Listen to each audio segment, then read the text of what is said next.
చేస్తున్నారు. బట్ మిగతా వాళ్ళంతా కానీ ఎమ్మెల్యేలు కానీ లేకపోతే వివిధ విభాగాల అధ్యక్షులు కానీ లేకపోతే మండల గ్రామ నియోజకవర్గ జిల్లా స్థాయి అధ్యక్షులు ఎవరైతే ఉన్నారో అక్కడ కార్యవర్గాలు ఎవరైతే ఉన్నారో క్లస్టర్ ఇన్ఛార్జీలను ఉంటారు. అంటే దాదాపుగా 1848 క్లస్టర్లు ఉన్నాయి. ఒక్కో నియోజకవర్గానికి 15 క్లస్టర్లు 15 ప్రాంతాల్లో క్లస్టర్లను ఏర్పాటు చేస్తారు. ఈ క్లస్టర్లు అన్నీ కూడా అక్కడ ఉండి వాళ్ళంతా కూడా ఈ వీడియో లింక్ ద్వారా ఈ మహానాడులో పాల్గొంటారు. 2-వే సిస్టమ్ ఉంటుంది. ఎవరైనా సరే అక్కడి నుంచి జంజీకి సంబంధించిన వాళ్ళు ఎవరైనా యువత ఇక్కడ జరిగే తీర్మానాలపై చర్చ సందర్భంగా వాళ్ళు పార్టిసిపేట్ చేయాలంటే అక్కడి నుంచి వాళ్ళు బటన్ ప్రెస్ చేస్తే ఇక్కడ మహానాడుతో అనుసంధానం అయ్యే విధంగా కూడా టెక్నాలజీని ఏర్పాటు చేశారు.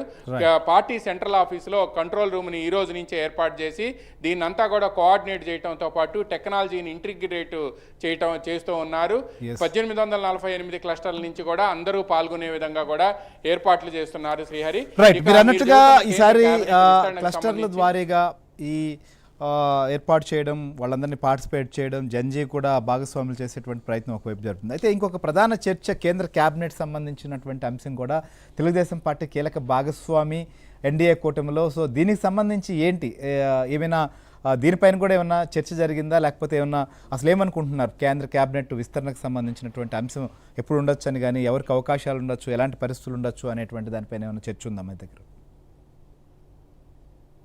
కేంద్ర కేబినెట్ విస్తరణకు సంబంధించి ఈరోజు ఉదయం నుంచే ఊహాగానాలు ప్రారంభమవటం గత కొన్ని రోజుల నుంచి పత్రికల్లో వస్తున్నప్పటికీ ఈరోజు సాయంత్రం ప్రధానమంత్రి సమావేశం ఏర్పాటు చేస్తున్న తరుణంలో కౌన్సిల్ ఆఫ్ మినిస్టర్స్ అందరూ కూడా దాదాపు అంటే స్టేట్ మినిస్టర్స్ కూడా అటెండ్ అవుతున్న తరుణంలో ఏం జరుగుతుంది అనేది కూడా ఇక్కడ కూడా ఉత్కంఠ నెలకొంది. బట్ విస్తరణకు సంబంధించి మాత్రం, పునర్వ్యవస్థీకరణకు సంబంధించి మాత్రం ప్రధాన కీలక భాగస్వామి అయిన ముఖ్యమంత్రి చంద్రబాబు నాయుడుకు మాత్రం ఇంక ఎటువంటి సమాచారం రాలేదు అని చెప్పి పార్టీ వర్గాలు చెబుతూ ఉన్నాయి.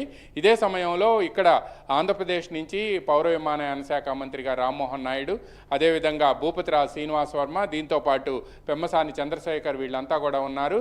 వీళ్ళని ఏం చేయాలి ఇప్పుడు వీళ్ళిద్దరూ కూడా, అంటే ఎవరు రామ్మోహన్ నాయుడు, పెమ్మసాని చంద్రశేఖర్కి సంబంధించి ఏమన్నా కూడా ముఖ్యమంత్రి చంద్రబాబు నాయుడుతో మాట్లాడిన అనంతరమే కేంద్ర కేబినెట్ ప్రధానమంత్రి ఒక నిర్ణయం తీసుకునే అవకాశం ఉంది. వీళ్ళిద్దరు పెర్ఫార్మెన్స్కి సంబంధించి మాత్రం ముఖ్యమంత్రి మాత్రం సంతృప్తికరంగా ఉన్నారు. ఈయన ఎన్డీఏలో తెలుగుదేశం కీలక భాగస్వామి కావడంతో దీనికి సంబంధించి ఏపీకి చెందినంత వరకు కూడా తెలుగుదేశం పార్టీ వైపు నుంచి ఈ ఇద్దరు మంత్రులకు సంబంధించి ఎటువంటి మార్పు ఉండదు అని కూడా తెలుగుదేశం పార్టీ వర్గాలు చెబుతూ ఉన్నాయి. ఇక భూపతిరాజు శ్రీనివాస్ వర్మ కూడా స్టేట్ మినిస్టర్గా ఉన్నారు. ఆయన వైపు నుంచి బీజేపీ ఏం చేస్తుంది అనేది కూడా మనం వేచి చూడాల్సి ఉంది. బట్ ఈ యాజ్ ఆఫ్ నౌ ఇప్పటి వరకు అయితే మాత్రం కేంద్రం నుంచి ఇక్కడ తెలుగుదేశం పార్టీకి కానీ లేకపోతే జనసేనకు కానీ వాళ్ళంతా కూడా మిత్రపక్షాలుగా ఉన్నాయి ఎన్డీఏలో, వీళ్ళకైతే ఎటువంటి సమాచారం లేదు అని నేను చెప్తున్నారు.